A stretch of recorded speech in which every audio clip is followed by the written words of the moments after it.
บายดีทุกท่านมื้อนี้ข้าพเจ้าสิบอกถามว่าท่านมีรายได้เท่าไรต่อเดือน แต่สิถามว่า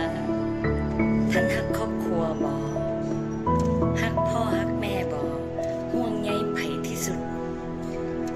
ห่วงใยไผที่สุดและกำลังมีความรับผิดชอบอย่างอยู่ในมื้อนี้ถ้าหากว่าท่านมีสิ่งนี้อยู่ในใจข้าพเจ้าขอถาม5คำถาม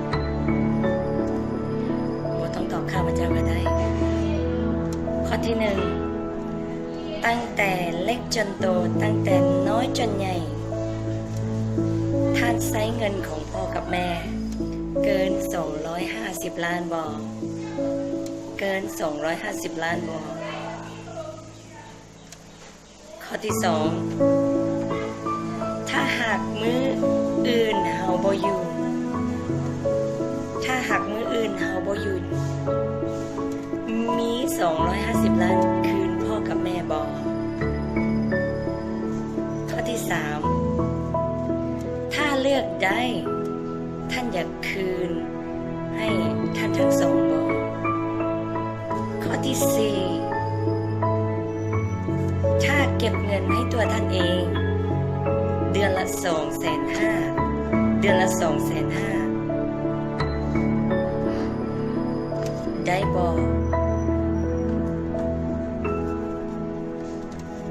ถ้าหากว่าท่านเก็บได้เดือนหนึ่ง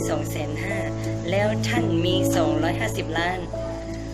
ให้พ่อกับแม่ดีบ่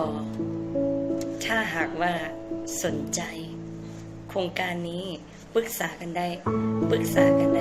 ถอนเงินให้ตนเองแล้วมีเงินส่งคืนพ่อกับแม่ปรึกษากันได้โทรมาที่28215639 28215639